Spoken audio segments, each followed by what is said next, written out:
Spooky Tuesday.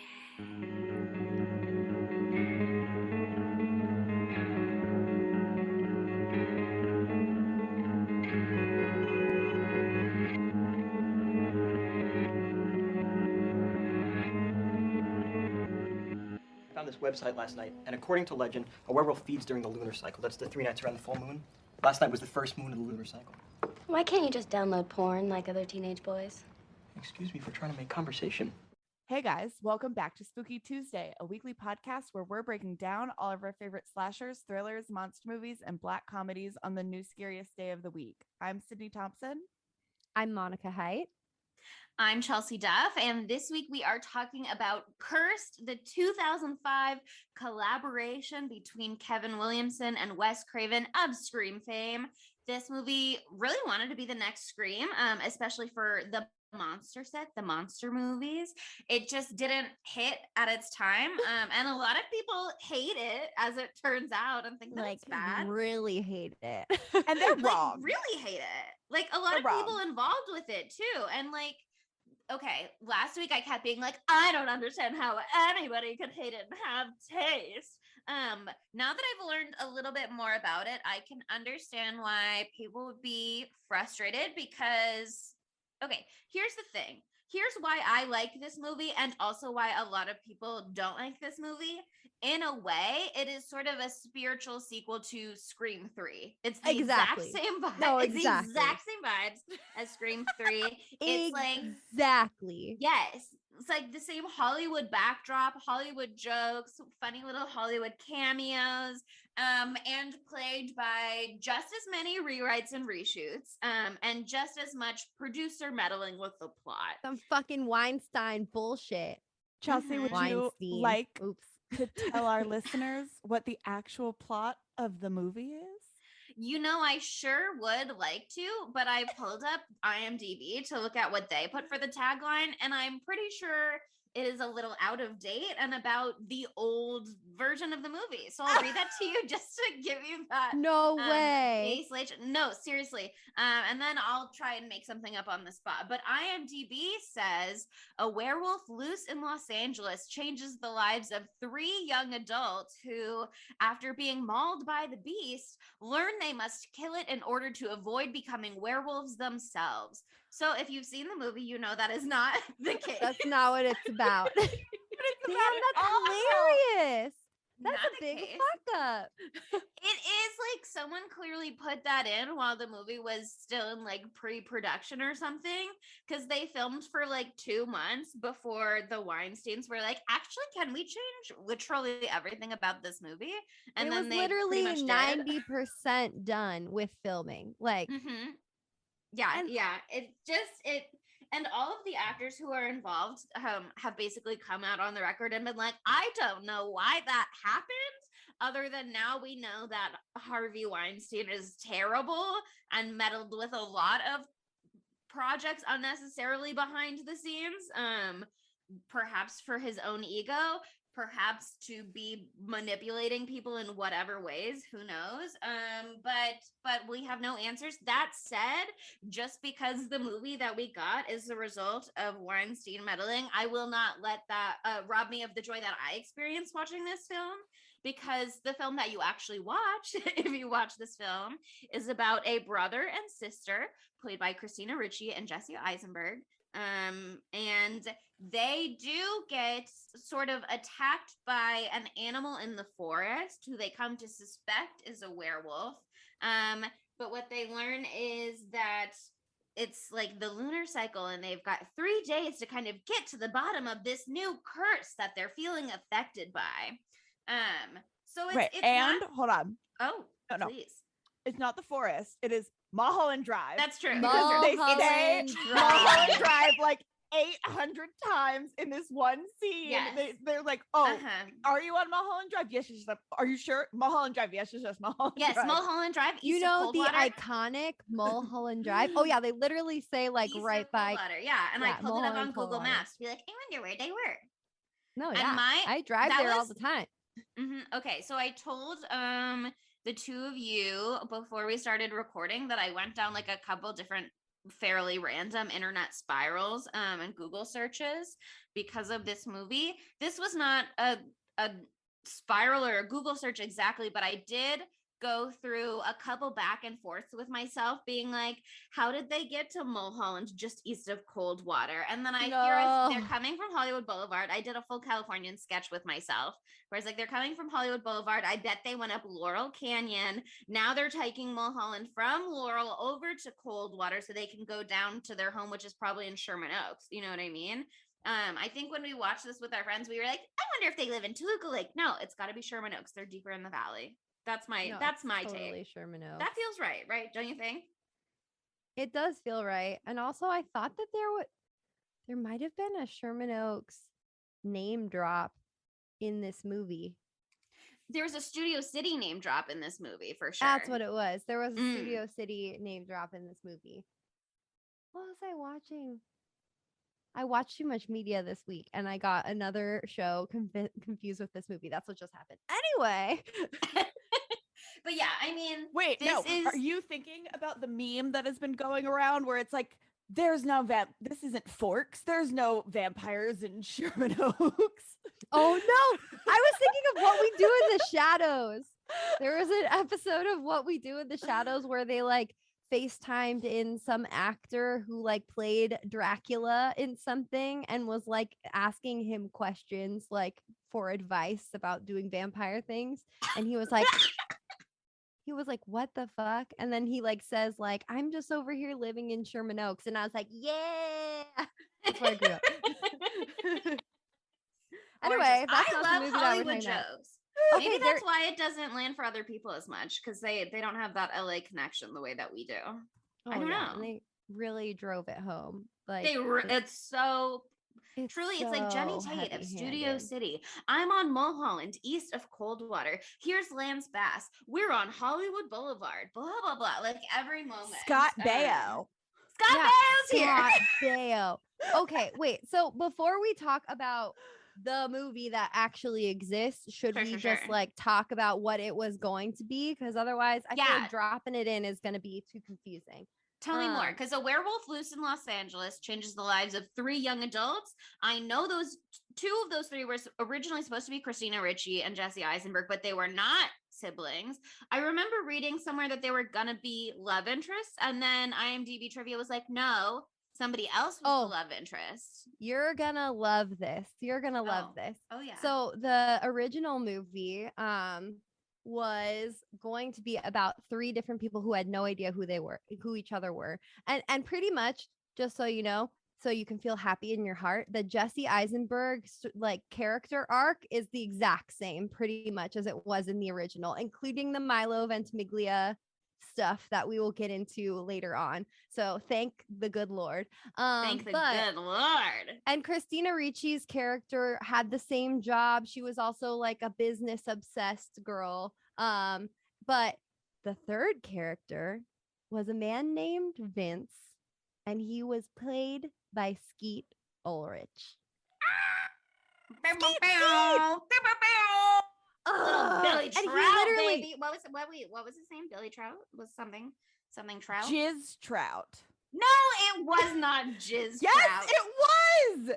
Skeet. No, like Jizz. Stop it. His real name is Brian. Shut up. Brian Trout. Trout. No, absolutely not. I'm Ray dead. Trout. Anyway. Horrible name. Skeet, Anyway, Skeet Ulrich. So he plays this like rich kid, like man who's like a total disappointment to his like dad or something. And he's like, they're all pretty much like losers at the beginning of the movie. And they're all like unlucky in love. Like the original, like you see Jesse Eisenberg get shot down by what's the girl's name? Becky or some shit. Brooke. That happens. Becky to her. is Shannon Elizabeth. How dare you? I'm so sorry. Becky is also in the movie. But also this cast was absolutely stacked, and then they absolutely decimated it when this shit went down. Omar Epps was in it. Mandy Moore was in it. Robert Forster, Ileana Douglas, Scott Foley, Heather Langenkamp, and Corey Feldman. They were all in this. And also Scott Baio had like a way more important, way huger role. Yes. Yeah, Like a huge fucking role. And so basically similar thing happens for the start, but is Becky the name of the girl who gets in the car crash in the beginning in the OG? Becky, Shannon Elizabeth, best friends with Maya, Jenny Tate of Studio City. Yes. Okay. So she is not the impetus for the car crash. In the original, they are all driving, and Christina Ricci is driving, and she the wolf comes and she hits the wolf or whatever, and she spins out and crashes Vince Skeet Ulrich's car off the side, and then she flags down a truck, and that truck is Jimmy, aka Jesse Eisenberg, and that's how the three of them meet. And then a similar thing happens where they're trying to help each other with the car crash, and then instead they get mauled by a werewolf. Classic. I wonder if Nick Offerman was still the cop who didn't believe them, because there's still a cop who didn't believe them. Park ranger or animal control, actually, maybe. I think he was a cop because they called the paramedics or something, or he was a paramedic or something. He's wearing like a funny little badge. I'll check the details. I have no idea. But anyway, there's also a fun character that we don't get, whose name is Toby, and he is Vince's chauffeur, because as we recall, Vince is a fancy man, a rich boy. And so the romance comes between Vince and Christina Ricci. What's Christina Ricci's character's name? Ellie? Ellie, yeah. Ellie. Vince and Ellie. Could you imagine that? Skeet Ulrich and Christina Ricci having a romance? You know who's not in it? Fucking Jake. His character doesn't exist in the original at all. Not even for a second. You mean Jake, aka Pacey from Dawson's Creek, aka Joshua Jackson? Yes. AKA Scream 2 background actor. Yes. AKA, yes, the Scream 2 background actor.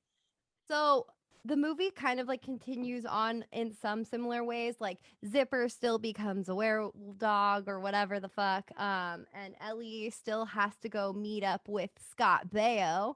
So she goes to meet up with him.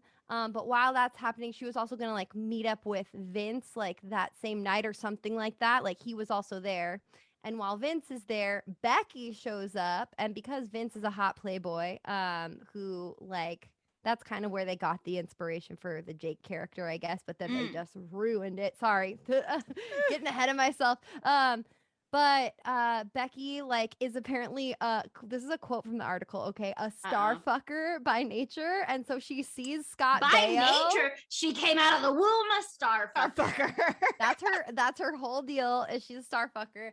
So she It's goes and sees Scott Baio, a star fucker, and I'm a star fucker too. Yeah, and she tries to get with Scott Baio, which is fucking hilarious. Also, Joni is still in it. Don't fucking worry. Obviously, still the agent. And then like later on, like somehow Vince ends up at the pier with Becky, and that's when they meet Portia. Yeah. And so that happens. But then Becky gets fucking murdered on the pier by a werewolf, like, and no one knows who the werewolf is. And so then like basically all this stuff gets the guys, like gets the whole crew to be back together because they had like gotten in contact with Jimmy, and so they all know they're going through this change. It's the same thing where they're looking at their hands and they're like, what is that? Whatever could that be on my hand? Is that the mark of the beast? And let me tell you that I drew this on my hand at work today at like 3 p.m. and then was doing things in front of coworkers and was like, oh my fucking God, they're going to think I'm a Satanist. Oops, I drew a little pentagram on my hand. Whoopsie doodle. Whoopsie doodle. But Monica, now you have a costume. Just like be absolutely nothing. And when people ask what you are, be like, the mark of the beast. I'm the mark of the beast. I also wasn't sure which hand Pretty it was. obvious. I think it is the right hand, but I did do just the dots on this hand, so I'm covered either way. Which hand did you put it on? I can't tell. I Hold think on. it's supposed to be Tell me. because Lex Luthor lifts up his left hand, I think, and then I put it on my right hand. Okay. I think that's it. But I think it's on Ellie's right hand. I feel like it might be on Jake's left hand. I don't know. I'd have to not that it really matters, obviously. I think That's it's always on the right hand. I have no fucking clue. Who knows? interesting. I don't know. Interesting. But anyway, it all leads back to all of them being at a wax museum, at the wax museum that on Brooke Hollywood works Boulevard? at. Yeah, the one that they show in the beginning. And that's where like the final scene goes down. And basically we find out that the werewolf who killed Becky at the pier was Scott Baio. Stupid. I need Scott this. Everybody's Baio. like, the original was great. Why did we have to change it? No, Scott Baio being the big bad villain sucks. Okay, I'm but glad so we changed it. but he got turned into a werewolf in Europe, and he actually got turned by Joni, who is the alpha werewolf. So it's still Joni. Joni is actually the big bad, which I like so much better because in this one, Jake was the big bad, but it's Joni in this one. And so I loved that. And basically they all do a big fight, blah, blah, blah, blah, blah. And they win, and they don't turn this. They kill the vampire they kill the werewolf that turned them into a werewolf, and so they are not werewolves anymore. And Bo becomes friends. The same Bo thing happens. The same thing happens. Jimmy Iconic, ends gorgeous, up with beautiful, Brooke, amazing. and then Vince and Ellie end up together, and that's the movie. And I love that movie. And apparently the footage still exists somewhere. It is Deep in the vault. somewhere in the vault. And everyone's like, oh, like you're not going to ever see it because it needs all this editing, blah, blah, blah, blah, blah. But like, I think the plot wise, I like the plot a lot. I like the plot of what we got too, even though it's fucking stupid and ridiculous. But I loved it. I had a great time. This plot makes a little bit more sense. I love that Skeet Ulrich is in it. I like that it's not like a sister brother thing. I felt like that didn't need to be in there.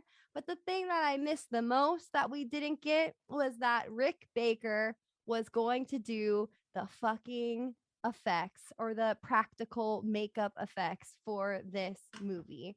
Like, and he's released like images of what he was going to make the werewolves look like, and it was fucking sick.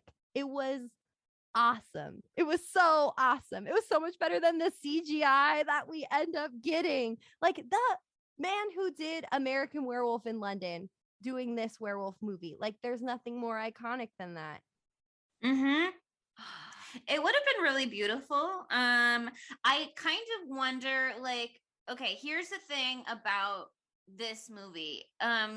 Is it good? Yes, I love it. Is Yes. it bad? Yes, I love it. Yes. You know what I mean? You know we like bad stuff. If you're we listening, you love know that. stuff. I'm literally wearing my House of Wax super I yucky was shirt literally right this moment. Yeah. just about Which to is say, like, funny. you heard the House of Wax episode. Yeah, House of Wax actually gets a shout out in the IMDb trivia for this movie. It Oh, says, yeah? the film is the first film of the two of the horror films released in 2005, which consist of two main characters who are a somewhat strange brother and sister pair. The second film is House of Wax. And I was like, yeah, House of Wax. I'm going to wear my shirt. Yeah. But it is bad. The thing is they started doing Rick Baker quality werewolf effects. And then when they decided to reshoot it, those effects were deleted. And they did a practical team. And those look pretty bad if you've seen the movie in a way that I think is really fucking fun, but it looks like silly, you know what I mean? It looks straight up silly.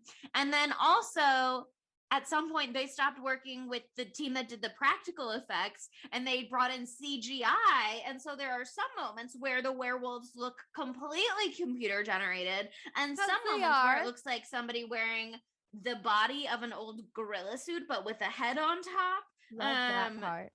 Yeah, I love that part. It's so funny. Let us not forget the CGI moment with Jesse Eisenberg's tummy, where his tummy's like I was like, Ugh. oh, Yeah. God, He's like they growing sure- a six pack and losing it, and it's just like this is unhinged.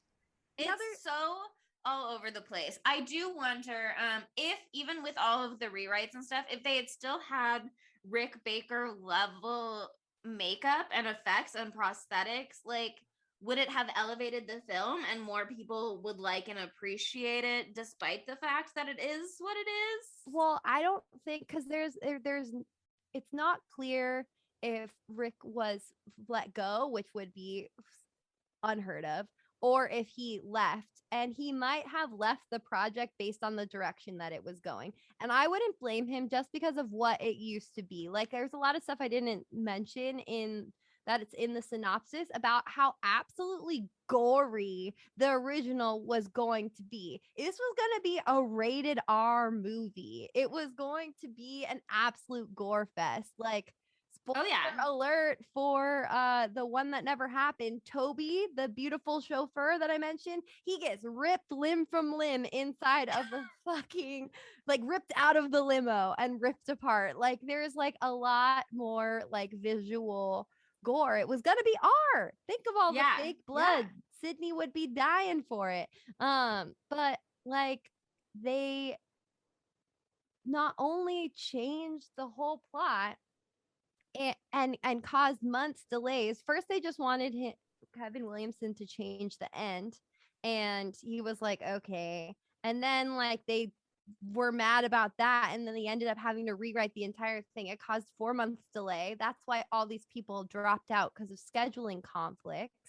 And so I'm not sure if Skeet had to drop out first and then they rewrote it, or they rewrote him out of it.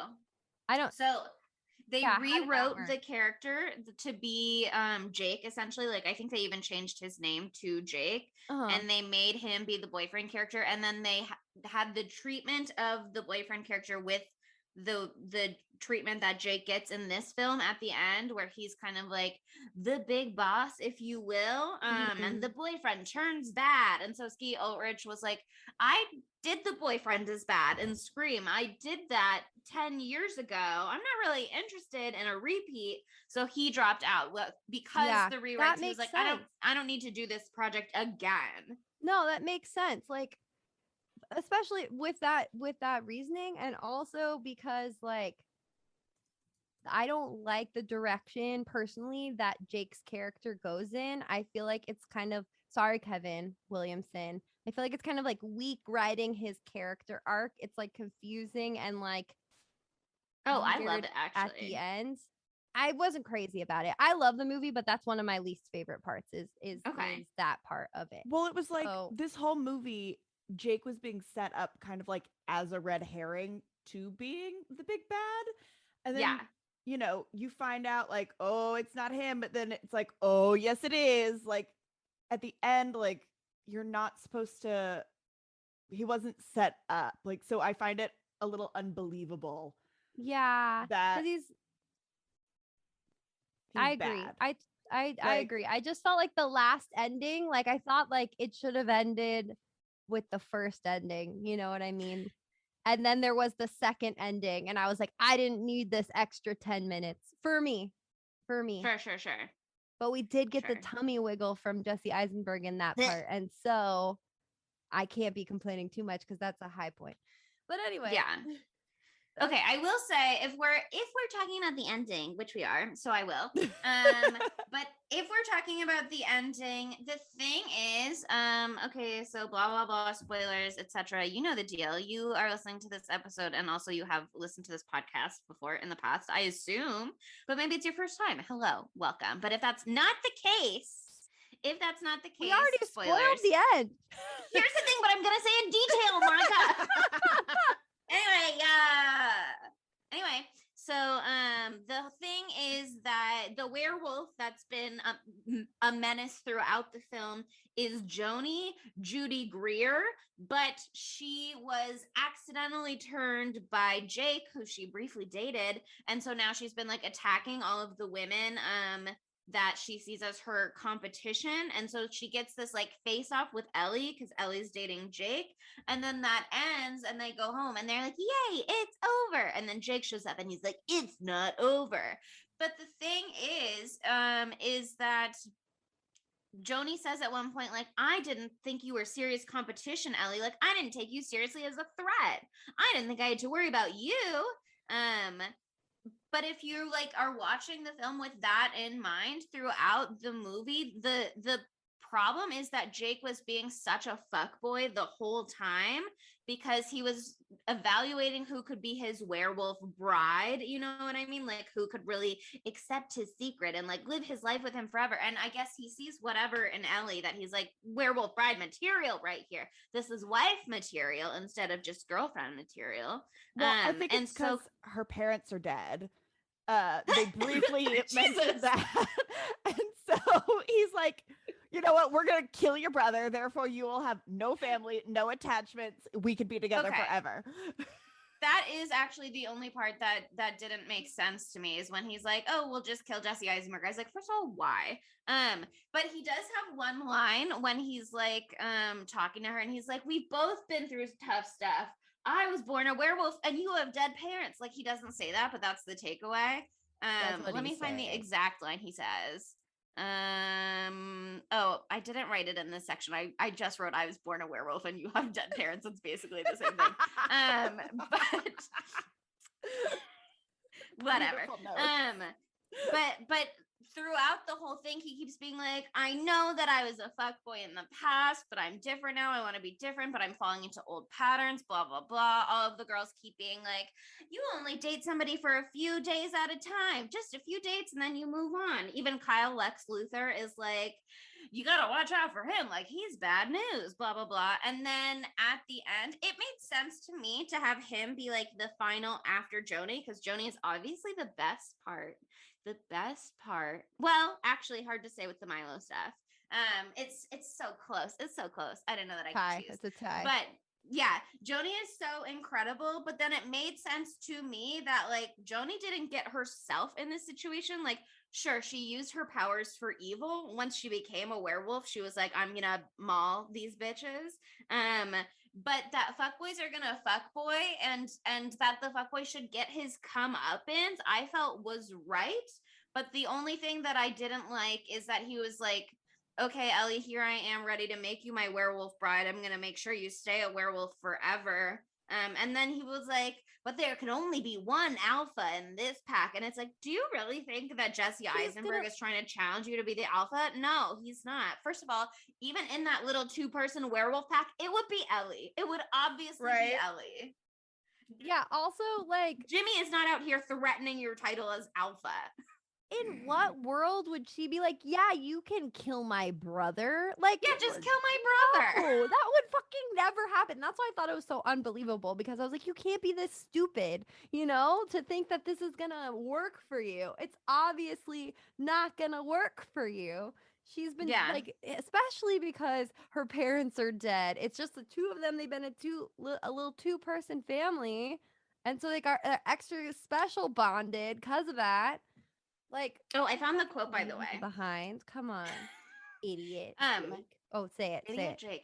The quote is, Ellie, I was born with this curse. I know how to control it. I've learned to live with something terrible, just like you. We're not that different. We can do this. I've learned to live with something terrible. You learned to live with your dead parents, taking care of your brother. I learned to be a werewolf. I eat coyotes in the desert. Same thing. Clearly he's a dumb bitch. You know what I mean? Like, you don't go around treating women like that and not be a dumb bitch for one. Oh, totally. Okay, but speaking of coyotes in the desert, Chelsea, we were discussing earlier, and I know you went down there.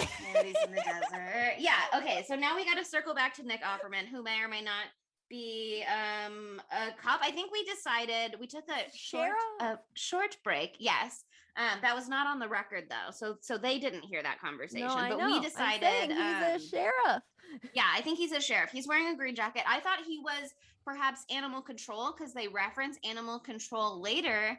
And he says a line that has actually sparked something for me, but is factually incorrect. He says the line, "There hasn't been a wolf sighting in Southern California in over 70 years." And in my notes, I wrote, "Is that true?"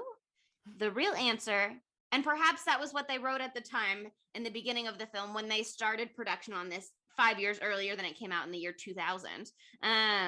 But by 2005, it had actually been 80 years because the last wolf was spotted in California at that time in 1924. And I went down this whole spiral of researching wolves.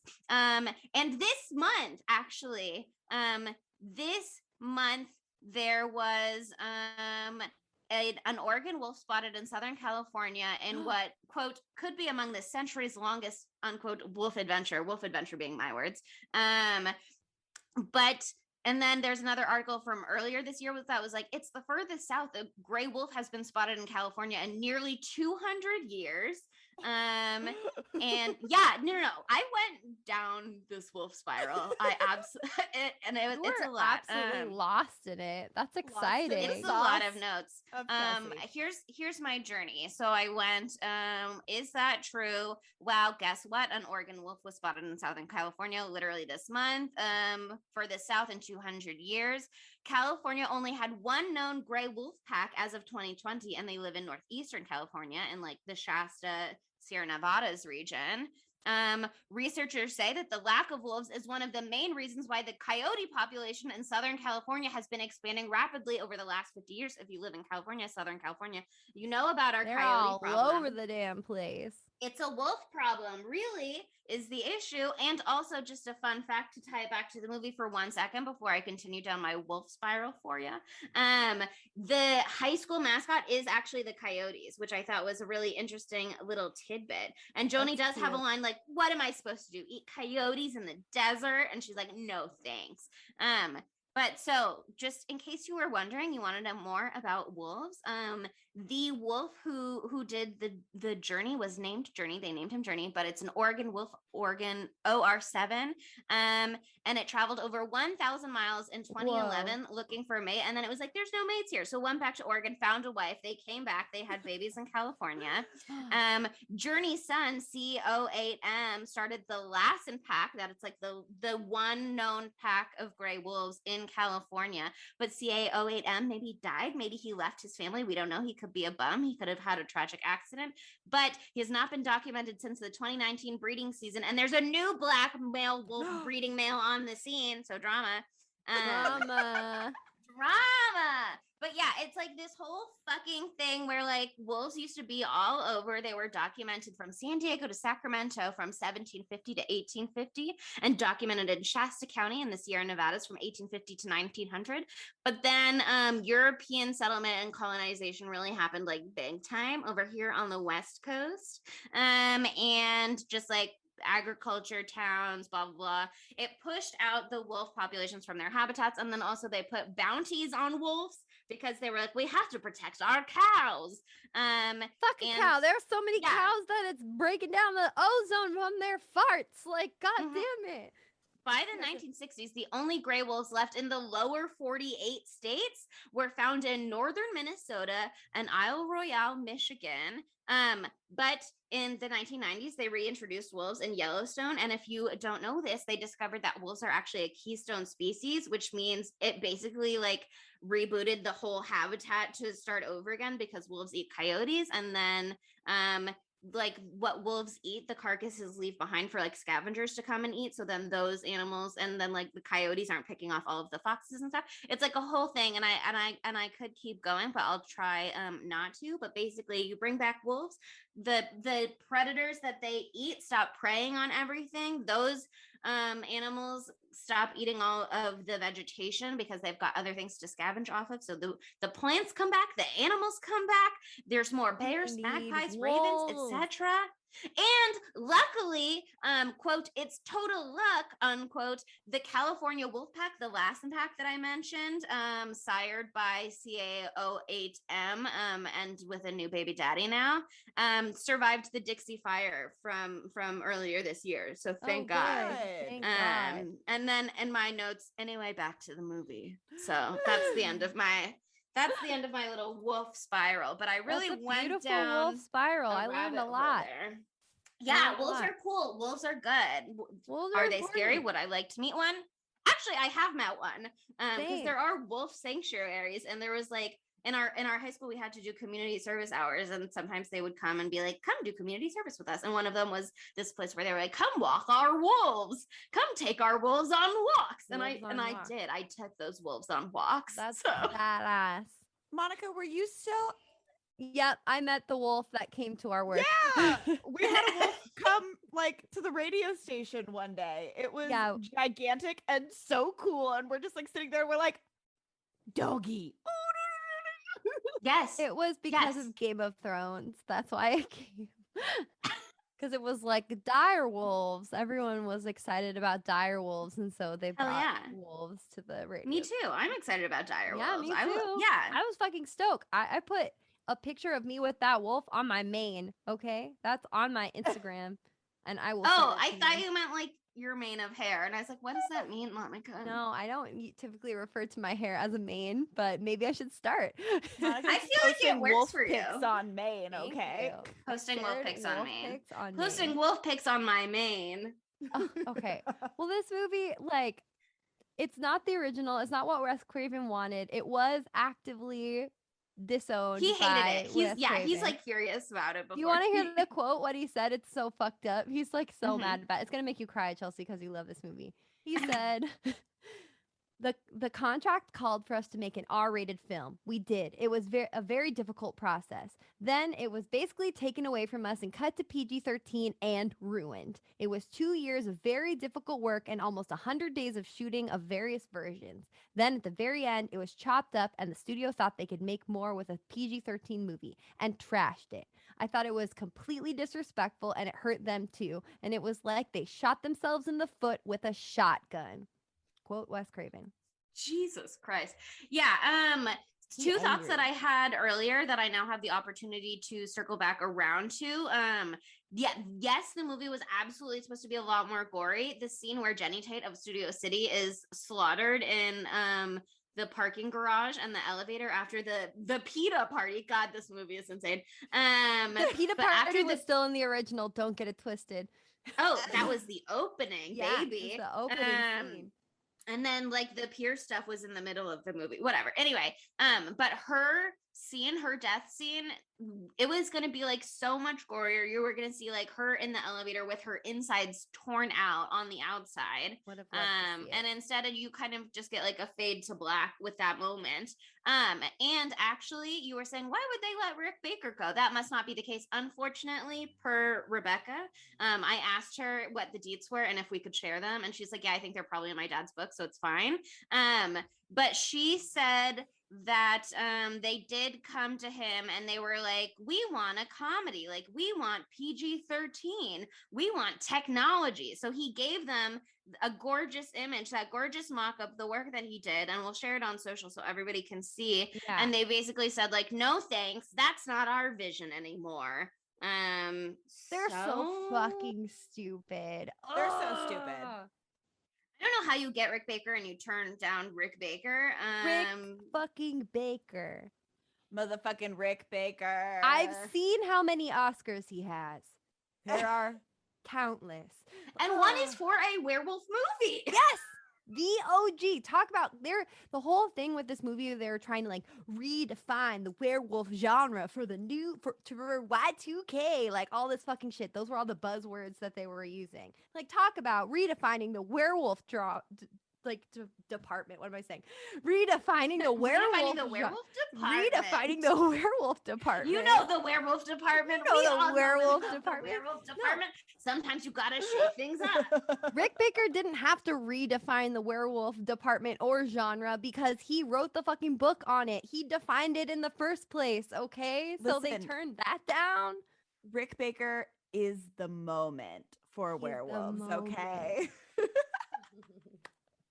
Oh my god, what am I doing? I'm wearing the wrong earrings for this episode.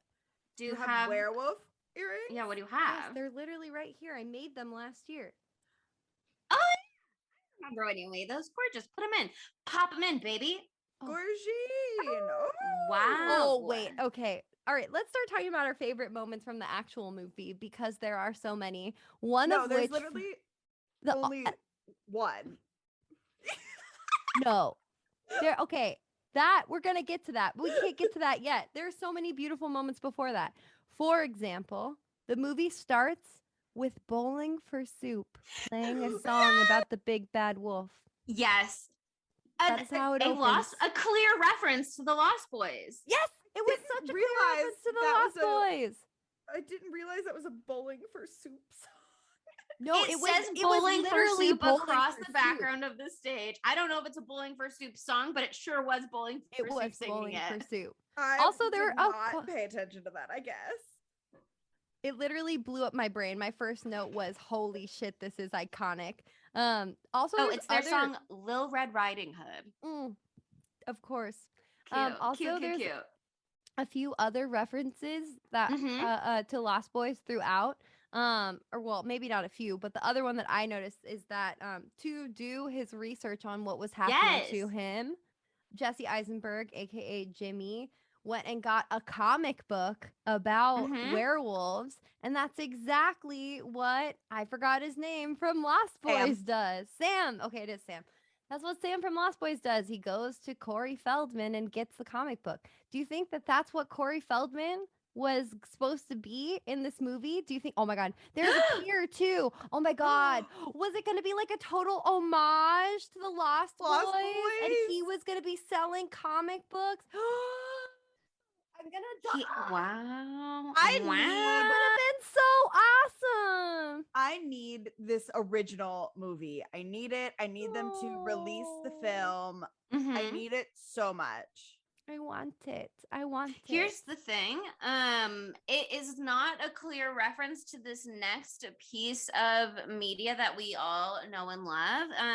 This next piece of media is actually a reference to Curse, I can only assume, but also Jimmy at home just Googling like Wolf LA. Like, is that not very Bella Swan of him just Googling vampire?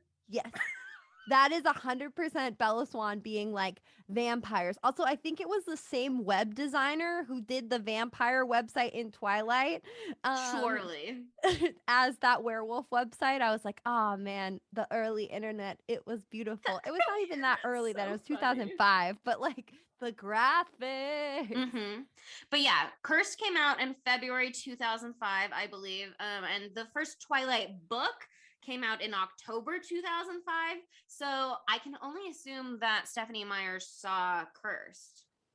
She definitely did. I can only There's assume. no way that she didn't. Saw that Google and she was like, that's a good idea. What if we just Googled things? Oh, I love it. Google. Yeah. And also, like, there's just They didn't have a Google budget, let's be honest. They're using GoDaddy. But things didn't exist back then. They're on like Ask Jeeves. DuckDuckGo. There are some other search engines that I've come to know about. I don't use them though. Don't worry.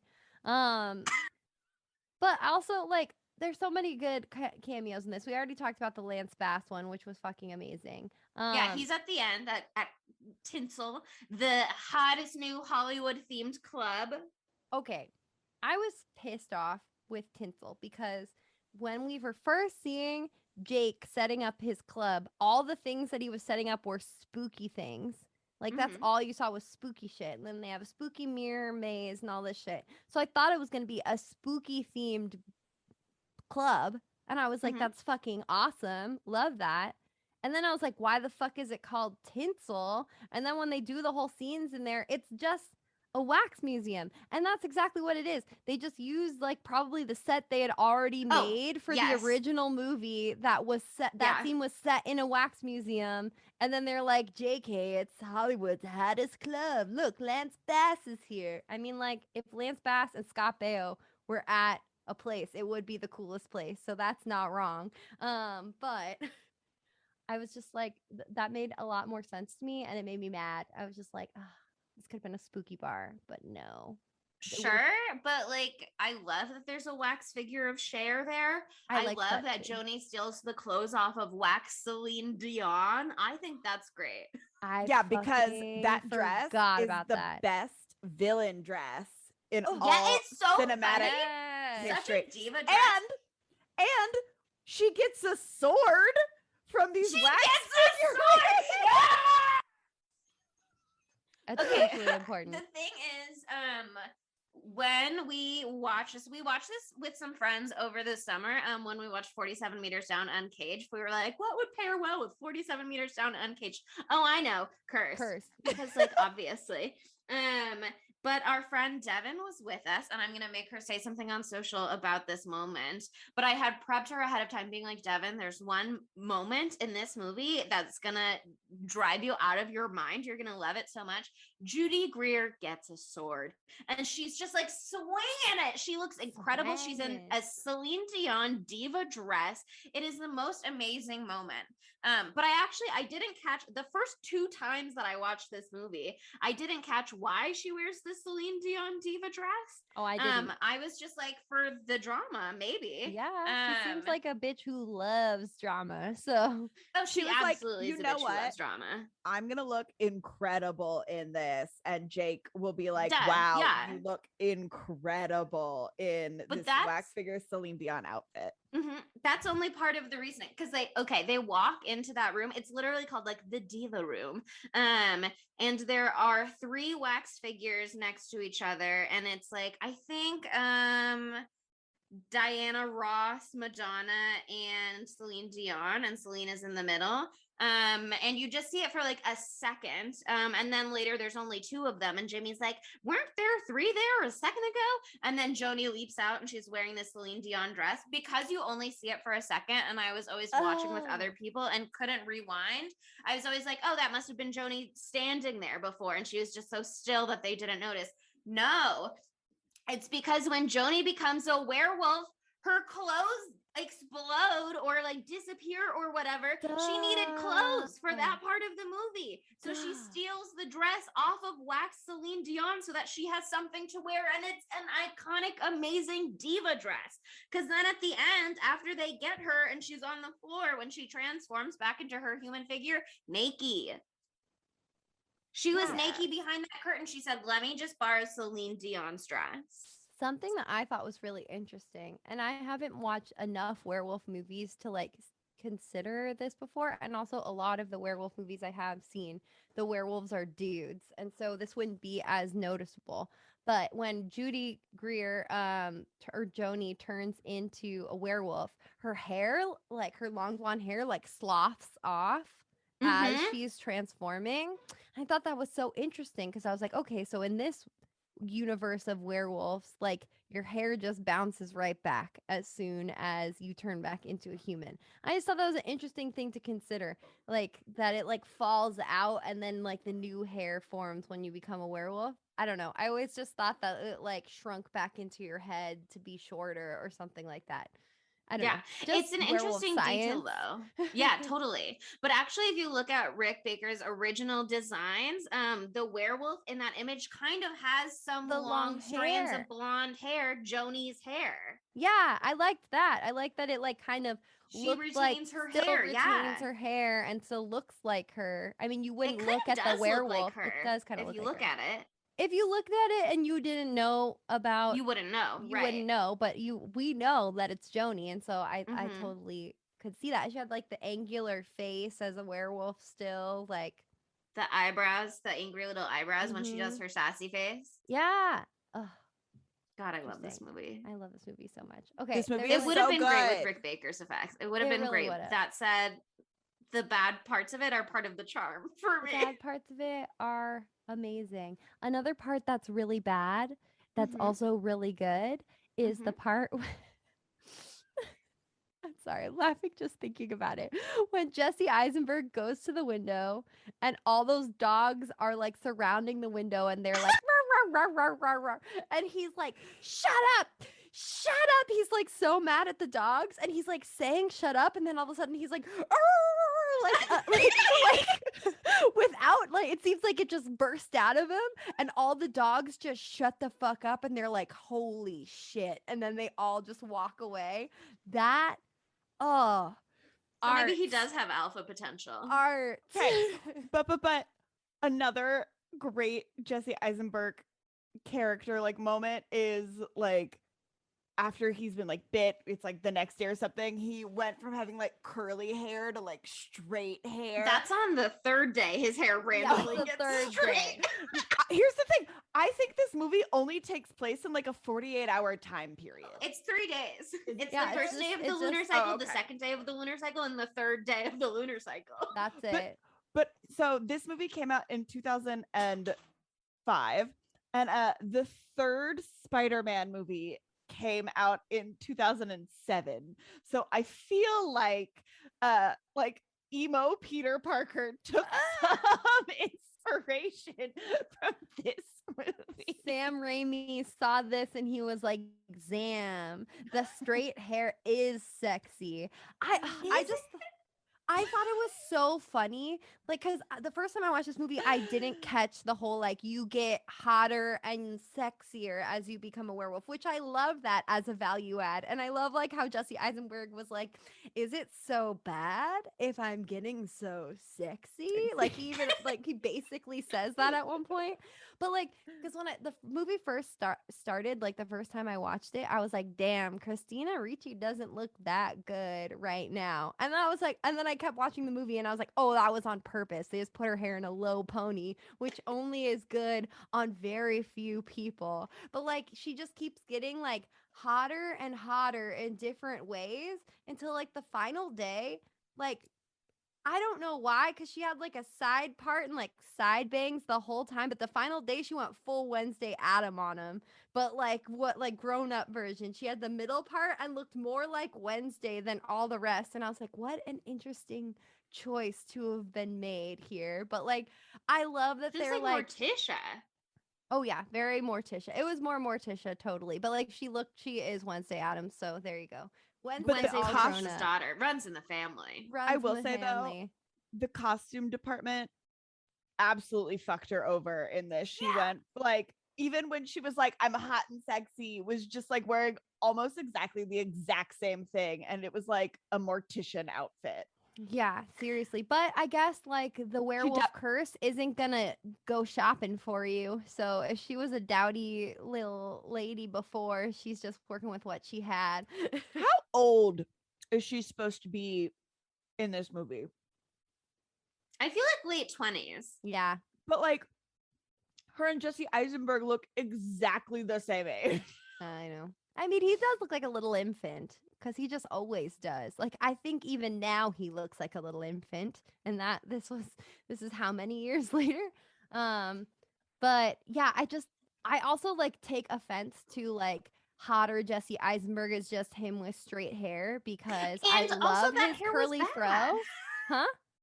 That hair was bad. It was a little hot, but No, Ew, it Monica. it was the swagger Okay. that he had. It's because he That knew. wasn't the hair. It was then. the swagger. Okay, but it happened at the wrestling same time, swagger? so I couldn't distinguish it. I can only distinguish so many things at once, okay? Sure. Okay, can we talk about the wrestling scene? Oh, No, because We- I'm not done talking about the hair. go. Keep going on it. My thing Roast 'em. about the hair is there's one moment where he's looking at himself in the mirror where you're supposed to be like, oh, his hair's straight. That's different. But they never mention it. And it looks so bad that I almost have to wonder, like, was it a wig? Is that from the reshoots? And he changed his hair for something else. And they were like, we'll just give him this straight wig and we'll be like, straight hair is hotter actually on boys at least. Because Christina Ricci's hair was still wavy at the end. Her hair did not get straight. Well, it went Um, wavy and then it was stick straight in the last day. And I was like, this is an interesting, I don't know what they're trying to tell me here. I guess like wolves don't have curly hair, but I'm not totally convinced that's true because like poodles came from somewhere. Yeah. Wolves There's can gotta be a have any wolf out type of there. hair pattern, okay? Or Maybe curl not pattern. California gray wolves. Maybe there's different breeds of werewolf the way there are different breeds of dogs. And Jake is out here. He's a California native. That's true. He said, It's my true. ancestry goes back to 1750 when the wolves ruled the land from San Diego to Sacramento, as cited in that quote that Chelsea shared earlier. Did you just talk about yourself in the third person? Yes, because I was speaking as somebody else in that moment. And then I was like, if I say I and I'm speaking as somebody else, that could be confusing. They didn't say that. Chelsea said that. Me. I missed the part where you were speaking as Jake, so I'm so sorry. I just like slipped into it. It was so natural for me. Oh my God. Okay, I mean, I think it's time that we talk about the other best part of the movie, which is any moment that Milo is in this fucking movie. Even though he says some pretty horrible shit throughout. Okay, this movie is incredibly homophobic, but also very gay and it's all at so the same gay. time. Yes. Yes. So homophobic. Like horrible homophobic things are said. But like when I was first watching it, I was like, geez, they went heavy-handed on this. This time, knowing what I know now, watching it, I was like, it's all laid out for you. Yeah, when we first watched this, I was like, oh, wow, they could really get away with stuff in 2005 was wild. Yeah. Like, wow. I mean, and then 2005 was wild, but but then I was like, wow, the payoff, the automatic joy that I have received from this. It was just I have transcribed every single one of those conversations, by the way. if you'd like a taste of some of that dialogue, I will not say the F slur because personally I just don't feel comfortable saying it. No, I don't like to hear it, so that's fine with me. Cool. But yeah, there are many a First of all, this movie is I won't pretend it's not problematic. First of all, unless it's like a wolf thing to be like straight hair is hotter than curly hair, that's like racist. And they have Portia de Rossi plays a fortune teller.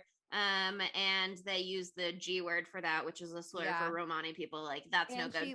I don't know that was like something that was really discussed much in 2005. I think that was not, but we know now. Yeah. There's lots of stuff like that. The homophobia of it all. In this movie, the homophobia exists for Milo Ventimiglia's character to hide behind, essentially. Yeah.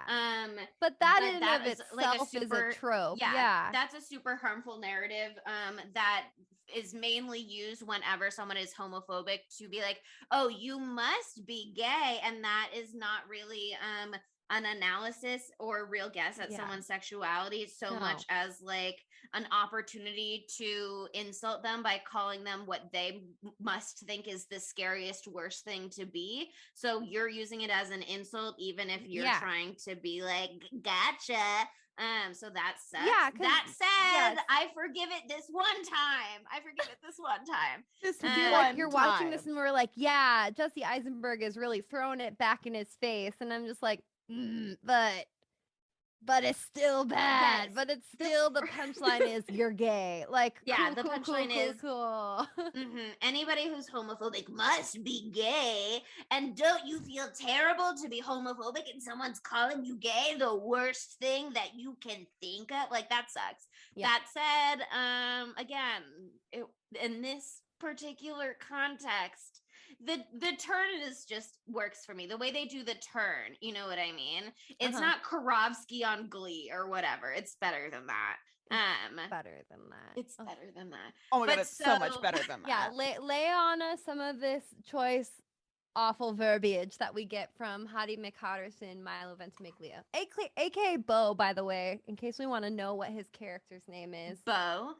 Yes. So it starts the first scene on Hollywood Boulevard on one of those like little souvenir shops on Hollywood Boulevard. Oh, by the way, have we said that the dog's name is Zipper? I feel like yes, but I want to make sure. I mentioned Zipper earlier Thank on. God. But yes, Thank what God. A name for an animal. Yeah.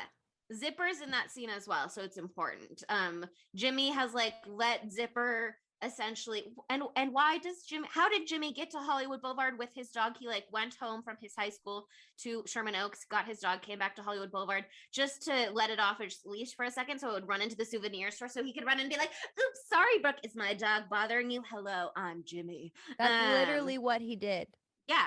Oh, that's yes. it. Yeah. Unfortunately, Brooke's boyfriend, Bo, Milo Ventimiglia, is right there.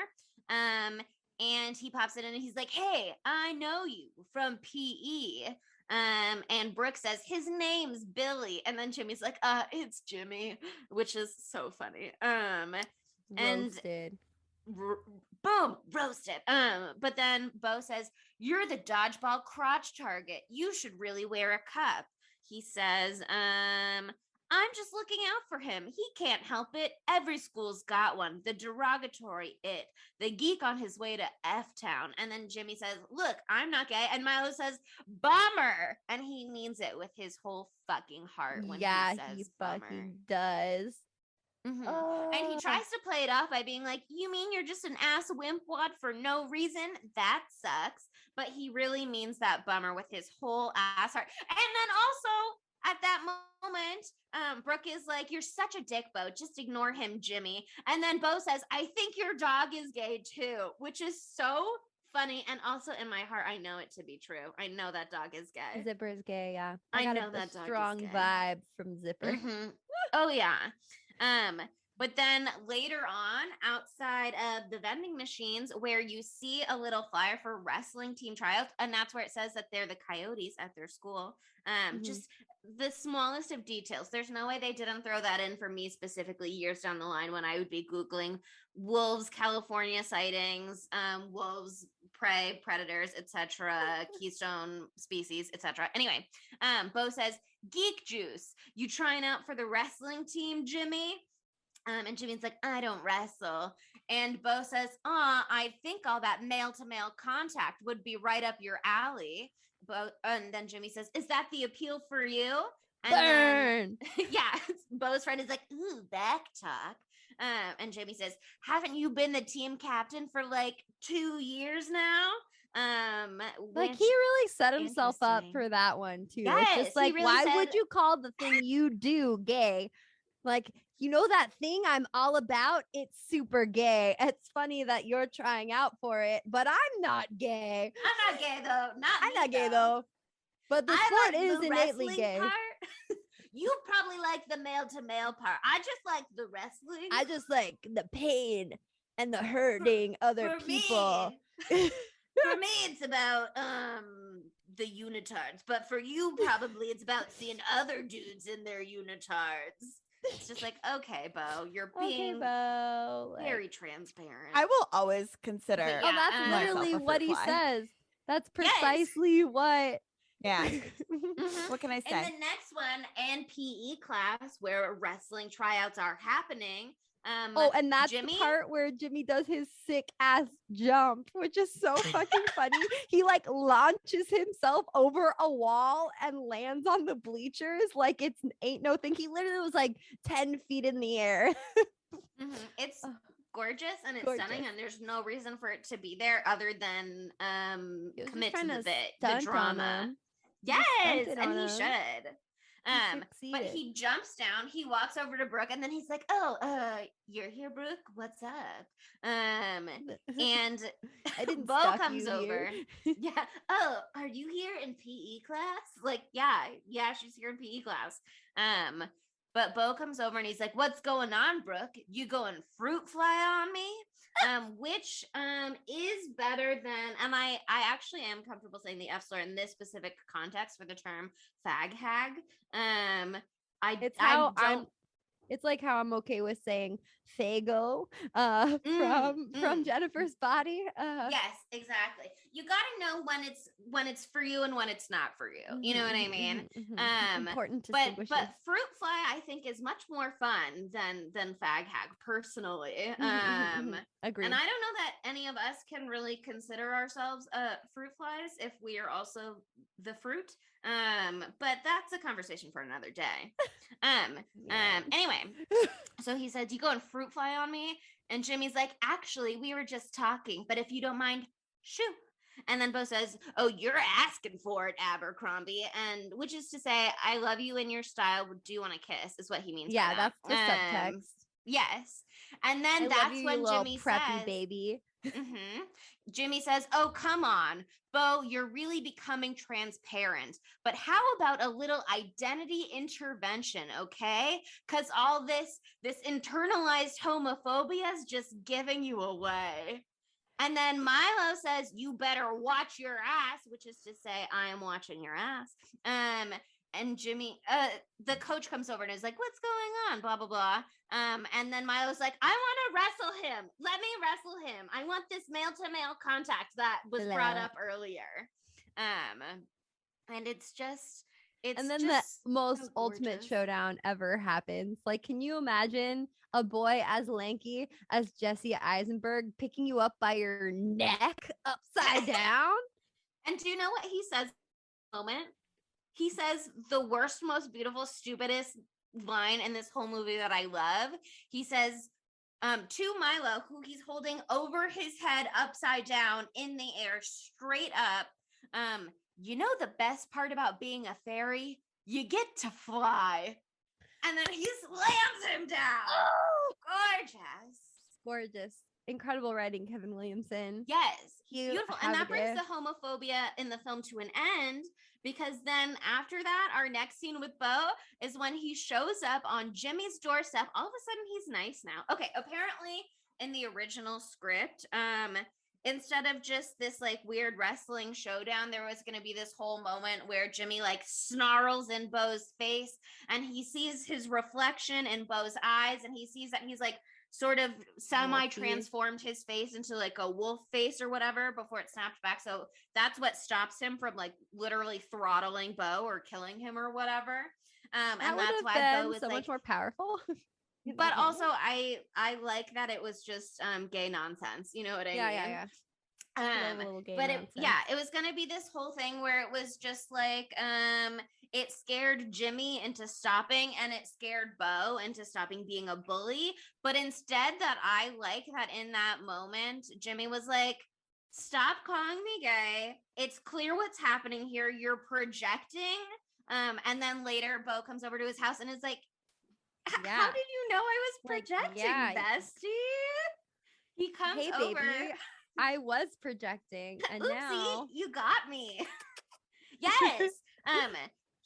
Let me find it. Okay. He comes over and Jimmy's like, "Bo, what are you doing here?" And Bo says, "I just wanted to talk to you about that stuff you said today." Jimmy says, "What stuff?" Bo says, "About me. I was just wondering how you knew. No one else did, just you. And I've been so shitty to you." And then I thought, why wouldn't he know? It takes one to know one, right? Of course you would know. Because this whole time he's been bullying Jimmy, it's because he's got a crush. He's got a crush. My baby, I got a crush on you.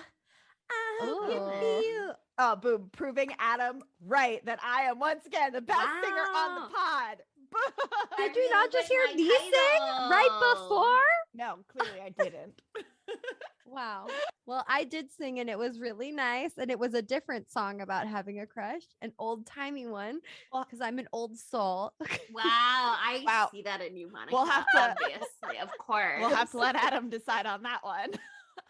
Adam, knowing me, my mic didn't fucking pick it up at all. And so no one heard it. Anyway, continue, Chelsea. We're singing. Is that good enough? Good. Yeah. Anyway, the dialogue in that moment is so beautiful. Because he's like, "It takes one to know one, right? Of course you would know." Jimmy says, "No, what?" Milo tries to kiss him. Amazing. And then Jimmy goes, "Whoa, Bo, what are you doing?" And Bo says, "I'm gay. I just can't keep it in anymore. I had to tell you. You're the only other gay guy I know."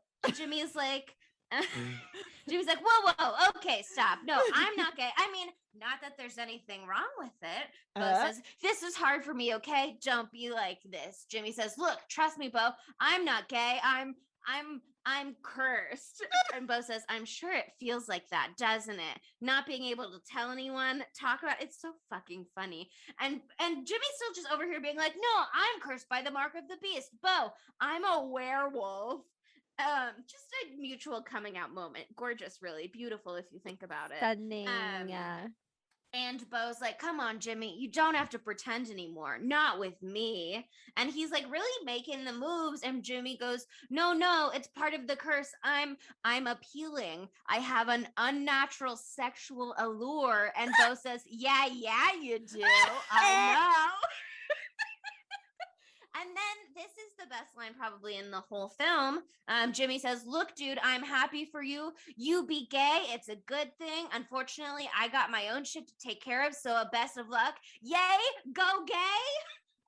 And I'll see ya. Yay, go gay is real dialogue that is in this movie. And that's why that it is the best movie of all time. What other movie is giving you yay, go gay?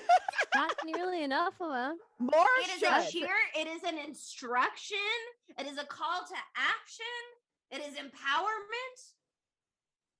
I could ask for no more than yay, go gay. That's pinnacle of cinema. I want someone to say that to me every day. Yay, go gay, Monica. Thank you. Will you call me tomorrow morning and say that again? Yeah, I'll send you a little sexy little yay go gay voice memo every single day if you'd like. Oh wow, yeah. Okay, perfect. Sounds great for me. Monica, how do you set that up to like a ringtone, but like your alarm? It's just Chelsea seductively. It wakes up in the morning. Go yay, go gay. I could definitely set that as a text tone. I haven't updated my text tones in 10 years, but I could refigure out how to do it, I'm sure.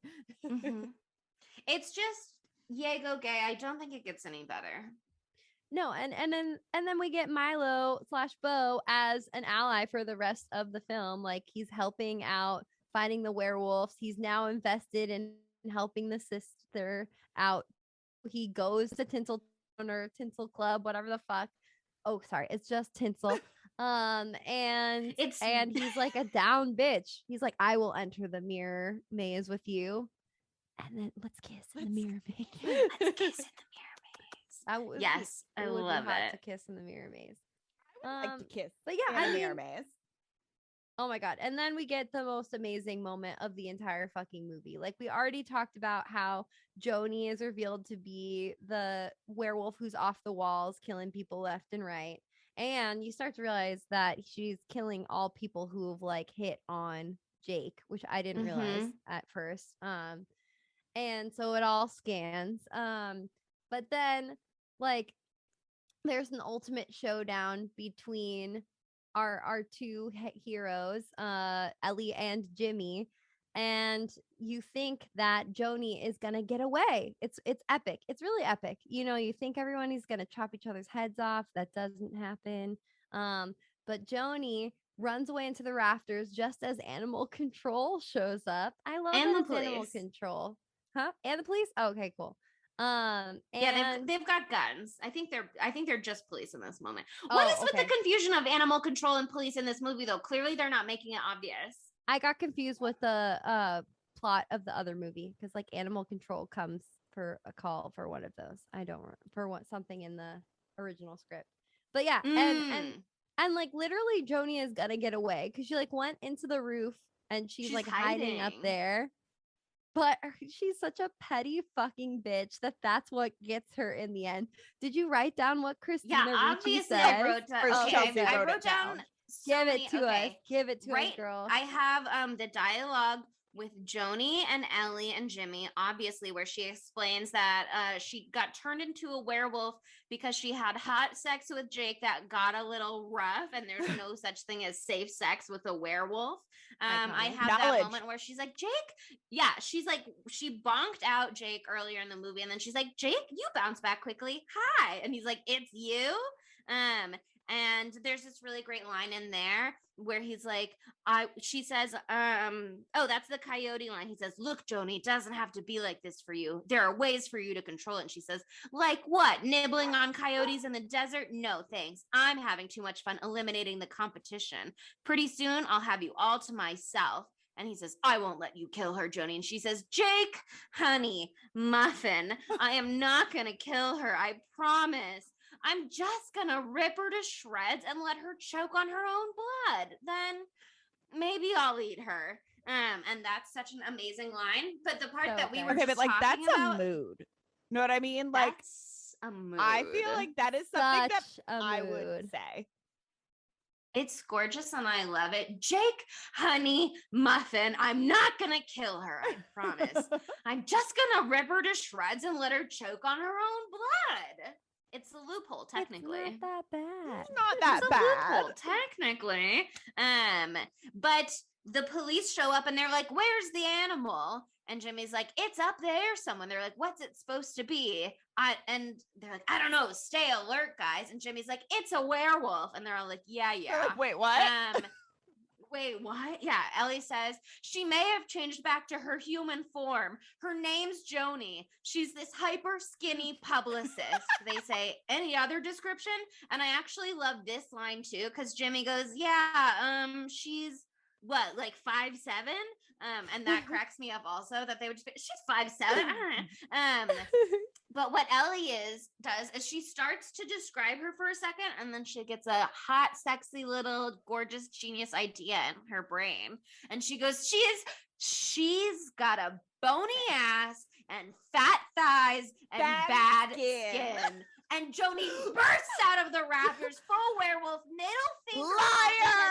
Liar! She's a werewolf with the middle finger up and screams liar. Like, it's so beautiful. It's so beautiful that I forgive that body shaming moment as well. You know what I mean? Like, you can talk about fat thighs, and I probably would have internalized it if I had seen it when I was younger. But I'm willing to overlook it now because she's just provoking Joni, and it fucking works. Because Joni's like, "How dare you say this uncorrected? Liar! Liar!" And then she gets absolutely obliterated by 5,000 million bullets. And then does a little Billy scream moment where she tries to come back to life and they blow her brains out. So honestly, yeah, because they've established in this movie, sterling silver doesn't kill you if a werewolf. It just hurts. You have to separate the head from the heart. And then they just blow Joni's brains out. And Jimmy's like, "Yeah, I mean, brains everywhere. That's good enough." I will say, when we see her in her human form, her head seems to be intact and there are no brains on the ground. So there's red on the top of her head. I reject this. I need more gore. Well, they turned it into a PG-13 movie, so we didn't get that. What I'm saying is I reject this. I think only part of her brain got blown off when she was a werewolf. Maybe her brain is smaller when she's a human. It was a part she didn't need. She's alive, and I know it in my heart, and she's the star of Cursed 2. Okay. In my heart, I know this. Okay. In my heart, I know whatever this you want, Chelsea. Yes, it is whatever I want. Whatever she wants, whatever she wants. Why aren't you singing this to me? There's gonna be your opportunity. So much. I didn't know what song you were singing, so I was just riding. You're just vibing. Wave. I was just vibing. I was enjoying the performance. Adam is not gonna know what to do with all of this. Who's the best singer content this episode? Woo! He's gonna be like, 3-way tie. That's bullshit, Adam. Pick somebody. Adam would never do that. Pick you guys over me again. Adam's gonna pick somebody. And Adam's gonna be like, who's the most chaotic choice that I can pick? And then he's gonna pick that person. Yep. We're already at 1 hour and 20 minutes. I know that we have some stuff that we're gonna cut out, like when I was quiet for like 10 minutes trying to figure out what I was gonna say. But I don't have that much to say about like the very end, and we kind of already talked to it. Oh no, we have a lot to say about the end. Okay, so let's talk about the end and move on to our segments. Yeah, we got to do it fast. Oh, not the Jake part of the end, the Milo part of the end. Oh yeah, that's yeah. I don't want to talk about the Jake part that much because we kind of already covered it, right? Yeah, and I don't care. Yeah. Okay, all right, I'll start it off. So, in my opinion, that should have been the end of the movie because it was so epic. And then we get that second ending we were talking about earlier with Jake, and all this stuff happens. And I honestly couldn't give less of a shit about it. Like, honestly, I just didn't care about Jake at all. And I was like, oh no, he turned out to be bad. I just don't like looking at his face. So sorry, Pacey. Not that he's not cute. He's fine. But just wasn't it for me. That said, there is a beautiful, wonderful incredible moment at the very end of this film. Mm-hmm. That is the sweet kiss to send you off to dreamland, honestly. Yeah, this actually might be one of my favorite parts of the movie because the thing is, this is gonna bring us right into our segments, which is great because it's just about that time. But the end of this movie, after Jake, they all go home happily ever after. Jimmy and Ellie are home, and they're like, "It's over for real this time." Which also the fact that it wasn't over before, I know that they were like, "We didn't fully explain the werewolf lore, so we can subvert it at the last moment by being like, it's not your sire, it's the original werewolf. You have to be the born werewolf to be the true sire, whatever." No, they didn't unwerewolfify because Joni is alive. But that aside, it's really over this time. And then Zipper shows back up. And then who's behind Zipper? It's Brooke. She found Zipper wandering the neighborhood. And then who's behind Brooke? It's Bo. And he's like, "I told her that I'm gay." And Jimmy's like, "Great, now Brooke and I can kiss." And they do kiss. And you're like, is this gonna be straight? Womp, womp. And then they start to walk off. And Milo's just sitting there looking kind of sad for a second, but then they turn around and they're like, "You coming?" And he's like, "Yeah."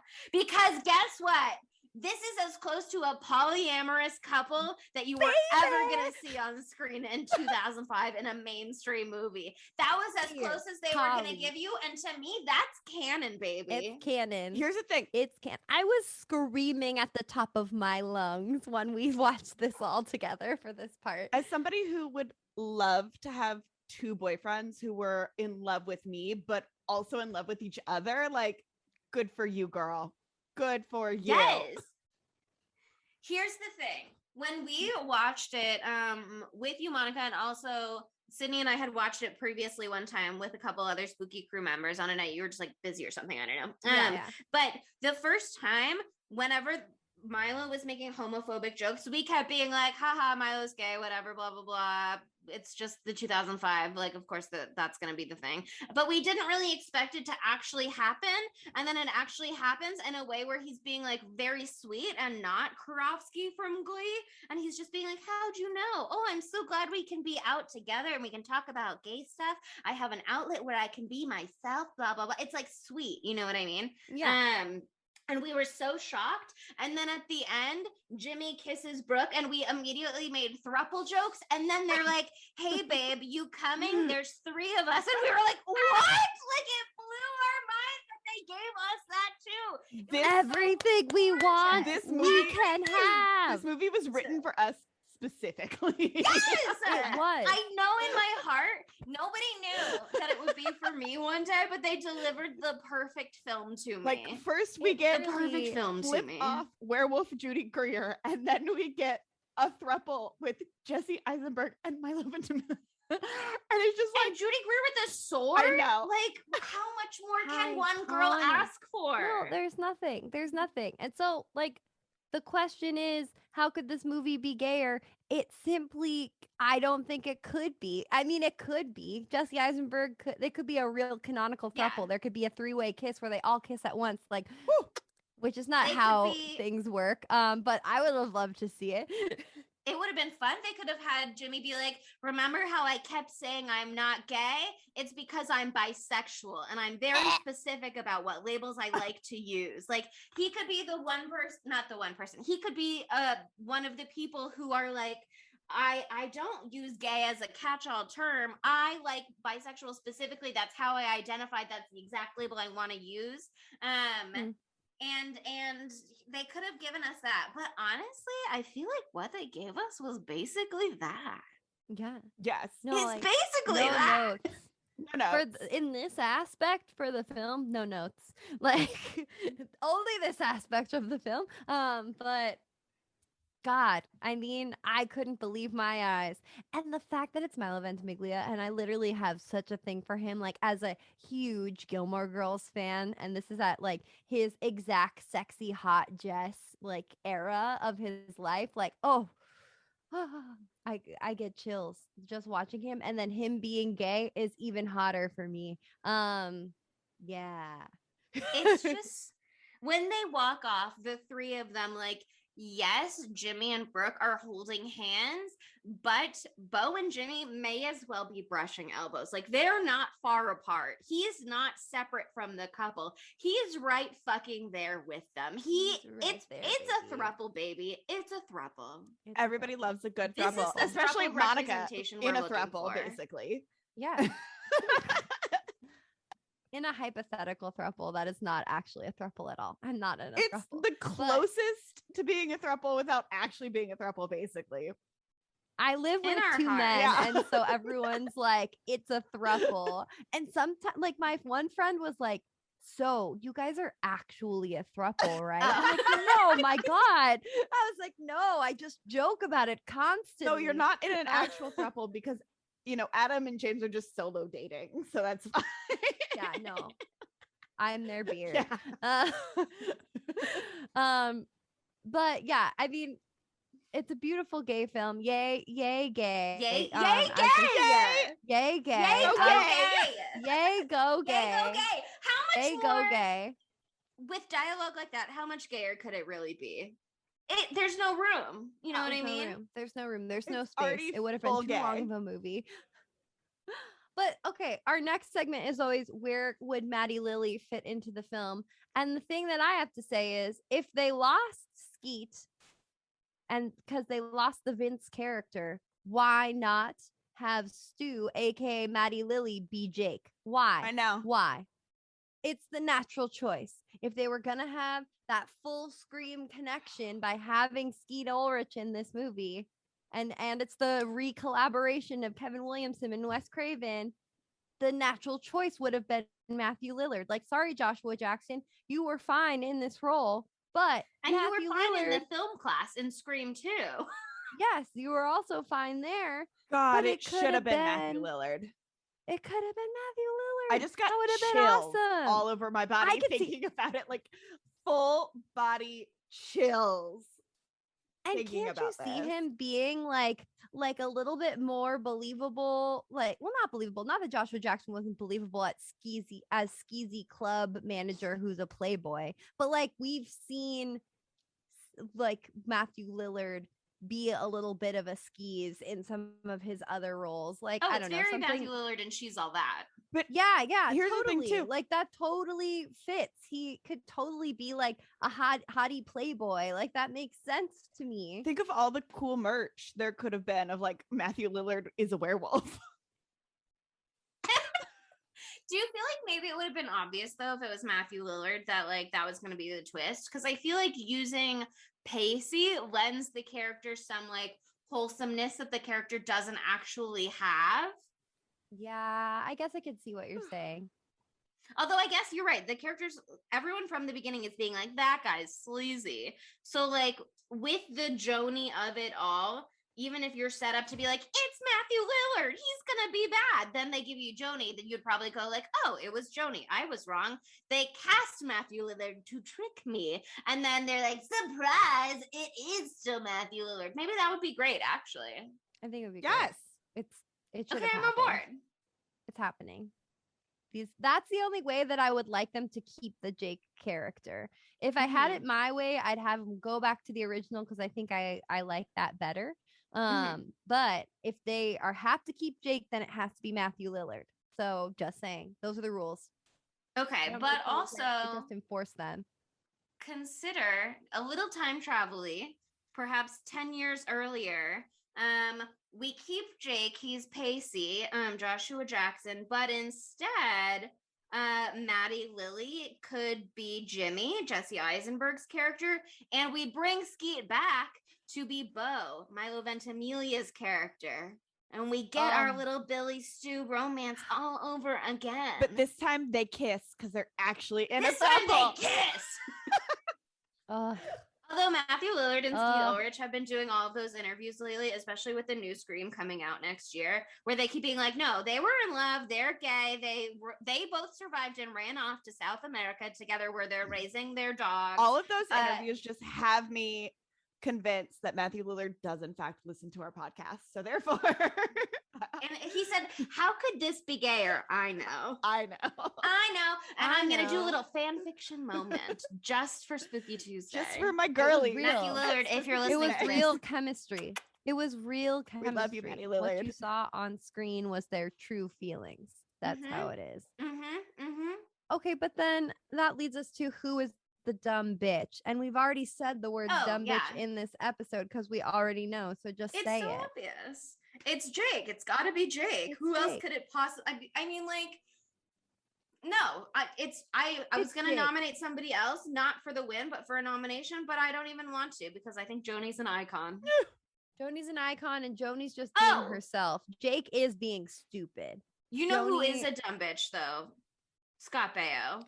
Because because he like puts his hand on Ellie's leg. I totally forgot about that. That's part. A great line. I was gonna say because he's a Trump supporter in real life, but yes, also, and he was like a bitch to Wanda Sykes. Actually, because I was like, what is it about him that I'm remembering being controversial? I looked it up, and there was this whole thing where he like posted what may or may not have been a photo of Michelle Obama. I didn't find the original tweet, basically being like ugly, and then people were like, you're racist, and he was like, how can I be racist if my wife's best friend is black? Which is so funny to me because he couldn't even be like, I have black friends. He was like, my wife has a black friend. How could I be racist if somebody else I be racist if I'm which 2 is like, degrees? Scott Baio, oh my God.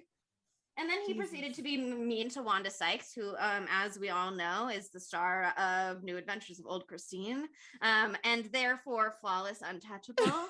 But yeah, Wanda Sykes, icon. Scott Baio sucks. But also there is that line. Hold on, let me find it. Oh, sorry, I word searched the word finger to find it. Can we talk about the fact, just real quick, that Craig Kilburn is her boss because Craig Kilburn was the real host of The Late Late Show when they started working on this movie, and then 5 years later when the movie came out, he was no longer the host of The Late Late Show because they'd gotten time had passed, they'd gotten a new one. But he's her boss in this moment, and the part of her like werewolf transformation is she keeps sniffing blood and being like, delicious.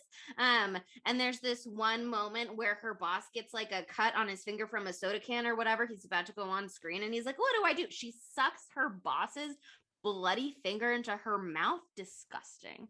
Anyway, and deeply sexual, and also really upsetting. With your boss, and really hot. Anyway, so it was very hot, and he was like, "What in the God name? What in the Sam heck is going on?" He also thought it was hot. His face, he did. Craig Kilburn, he was like, "Why is my producer doing this?" My head producer. Anyway, okay, so the line with Scott Baio, they're at the PETA party where everyone's dressed as an endangered animal. By the way, this movie's just so fucking funny. This movie's perfect. So fucking funny. Anyway, so all of a sudden he's looking at Christina Ricci, who's being like, okay, Scott Baio, you're gonna be the third guest on our segment after Carrot Top and Ashton Kutcher, which is hilarious. And she's like, I think we'll just do some clips, blah blah blah. And he's being like, yeah, real original Joni Loves Chachi, whatever, blah blah blah. But then he stops and he goes, you know, you're a beautiful girl. I mean, you've got this aura thing happening. I just can't quite put my finger on it. And he's touching her knee at that point, and she goes, not when you can use your whole hand, which is such a good burn, though. Such a good burn. Such a good burn. There's so many good lines. Kevin Williamson writes some really smart dialogue, and I am sure that whatever script they ended up with as the final draft is not what he wanted it to be. That said, I love it. So thank you, and I'm sorry to Kevin Williamson. I'll take it just as it is. Thanks. Okay, well then that brings us to our knives out of fives. And so we already set the scene that this shit was panned, but let's see how bad it was panned. Chelsea, lay it on us. Here's the thing. On IMDb, it actually has 5 out of 10. Not so bad, right? You go to Rotten Tomatoes. It's not that bad. 50%. It's not great, but a 50% could get you a fresh on Rotten Tomatoes potentially. Actually, I'm not sure where exactly is it maybe 60% is I think it's 60. Anyway, because on Rotten Tomatoes it gets nowhere near that. Critics gave it 16%, 1/6, which is super rotten, and audiences gave it 30%, which is also pretty rotten. But what's interesting, actually, this film was nominated for some awards. One of them. Well, you'll see. At the 2005 MTV Movie and TV Awards, is it Maya, I think, right? Maya. The singer who plays Jenny Tate of Studio City. I don't know why it's so funny to me that they say Jenny Tate of Studio City. Maya is nominated for Best Frightened Performance, and she does do a pretty good job. And that's the role that Mandy Moore was going to have. And then Mandy Moore had scheduling conflicts, so she could not come back for reshoots. So they recast her. But this movie in the year 2005 was nominated for the best film at the Rondo Hatton Classic Horror Awards and for the least scary horror movie at the Stinkers Bad Movie Awards. So, it kind of get you a movie that can do both. You know what I mean? Because that kind of really summarizes what I'm here for, I think. It's not scary. It is a stinker bad movie, but in a way that I'm obsessed with. For me, I'm obsessed. Every single person, there's like a quote from Judy Greer being like, I don't know what the fuck happened with that movie, but here's her quote. I don't know why that movie got so fucked up. I don't understand it. I thought the script was fine. Honest to God, I didn't get the big deal. I don't know who kept making them fuck with it. We shot the movie for like 7 years. I think they said we had 4 movies worth of footage. It was so fun, but so weird. I don't get it. I couldn't figure it out. There's like a Wes Craven quote where he says, the cursed experience was so screwed up. I mean, that went on for 2.5 years of my life. He signed on to do, there's some guy who was like, I signed on to do 2 months of this movie. I worked on it for 19 months. It's just insane. The most insane experience. Jesse Eisenberg also had a quote somewhere where he was like, it is insane what this movie became, and nobody knows why exactly, like why this happened.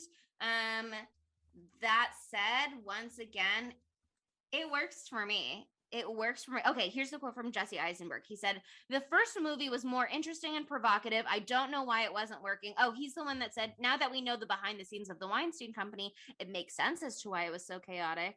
But the chaos for me, not the behind the scenes chaos, the on-screen chaos, the chaos of Judy Greer in a wolf costume flipping off the camera, the chaos of Judy Greer screaming liar, the chaos of all of the homophobia, and then sweet little Bo being like, actually, teehee, I am gay and I would love to kiss you and I'm gonna be best friends with you and I'm so sweet to you now, and isn't it so freeing to be yourself? I'm a whole new man. I've got a new lease on life. I'm gonna go tell my girlfriend I'm gay and then we can be in a throuple together. Like, yay, go gay, Yay, go gay. Yay, go gay, Yay, baby. go gay. I know this movie is bad. I don't care. For me, it's a 5 out of 5 knives. Amazing.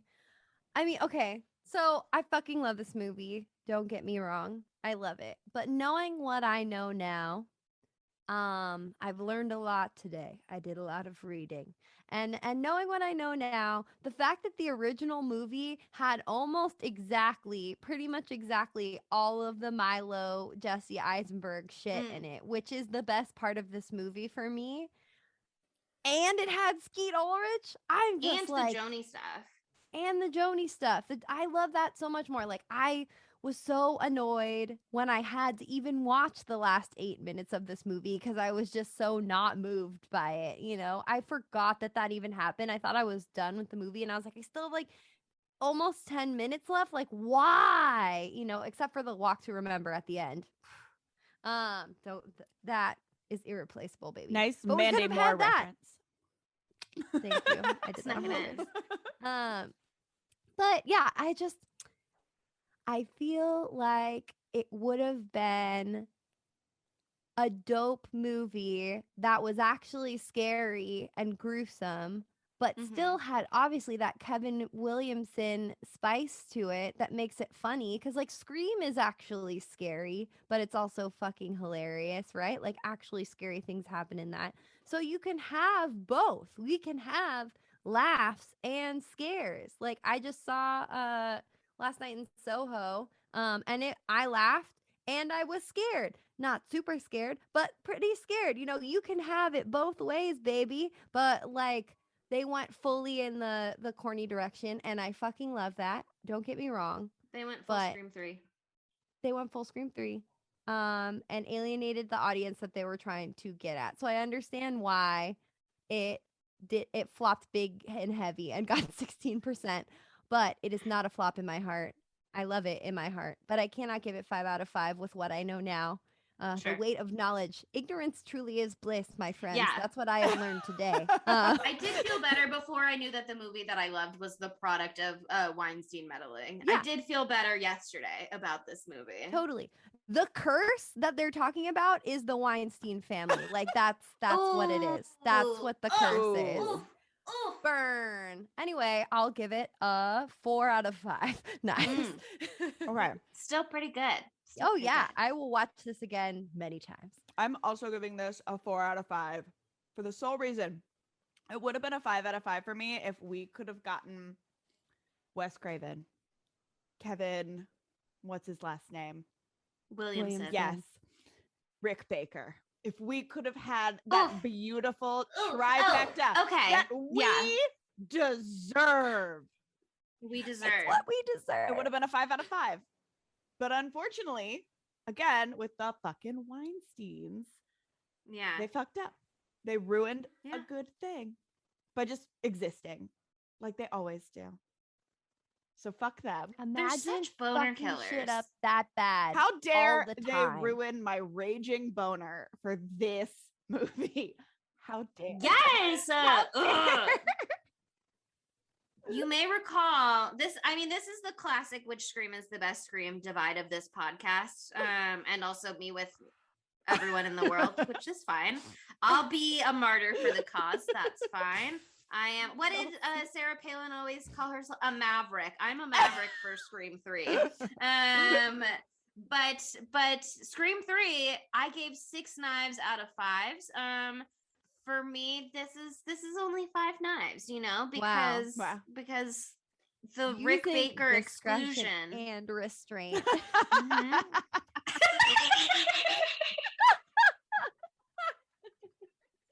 But yeah, firing Rick Baker, that loses you a knife. Loses you a knife. Sorry.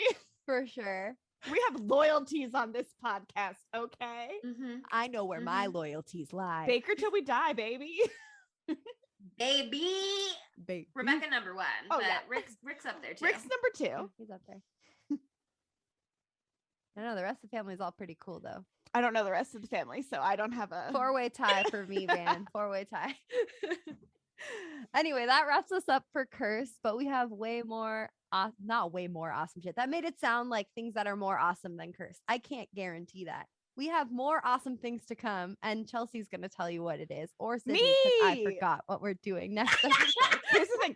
Chelsea and I also forgot. And so we were like, what are we doing next week? But as soon as Chelsea said it, I was like, of course, that's what we're doing next week. And what we're doing next week is As Above, So Below. Ooh. I'm so excited. I've never seen this. Oh my God, Monica. Yes, yeah. Oh my God, it's going to blow your mind. We will, if all things go to plan and Manu doesn't chicken out, we will have our friend Manu as a guest with us next week. And if she does chicken out, we will roast her next week. So it could go either way. She's gonna regret ever being born if she chickens out. She doesn't really like horror movies, but here's the thing. She knows all about Italian literature. So we need her expertise. We need her expertise. Are we gonna She's say gonna have smart to sit through things it. On the pod? She's gonna say smart things, and we're gonna go. Good. Oh, I don't want to set that expectation. Ah, wow, Smart and sexy. Oh my God, Manu. Yeah, that's gonna be us the whole episode. She'll host, and we'll be participants. Yeah, we'll be like the background dancers. Bring in the dancing lobsters. That's us. We're the dancing lobsters. Gorgeous. I love it. Okay, but yeah, next week, so excited. She's gonna explain everything that I didn't get the first time around, but just went, wow, that seems smart, and almost made me reach out to a high school English teacher that I once had. But thankfully now I've got my own personal expert that I can just rope in. Amazing. Okay, well, that wraps us up for Cursed. So if you liked what you heard, why not break the curse by giving us a 5-star review on Apple Podcasts or Podchaser? Yay, go I'm gonna try to do something witty. Yay, go every gay, time. Monica. Hell yeah. Yay. You could say that in the review, and that would honestly be appropriate. Five-star A great okay. 5-star review. And so also if you like what you heard, there's more to be heard, and it's on our social media at spooky_Tuesday on Twitter, Instagram, and TikTok. And you'll also find us on Letterboxd at Spooky Tuesday and on Facebook and Tumblr at Spooky Tuesday Pod. So check it. Bye, spookies. Yeah, go gay. Spooky Tuesday was created by Monica Height, Sydney Thompson, and Chelsea Duff, and edited by Sydney Thompson. Our gorgeously spooky tunes are all thanks to Tamara Simons, who you can follow on Instagram at Captain Tamara, and our podcast art is by Mary Murphy, who you can find on Instagram at the_moon_OMG. I won't let you kill her, Joni. Jake! Honey? Muffin, I am not gonna kill her. I promise. I'm just gonna rip her to shreds and let her choke on her own blood. And then maybe I'll eat her.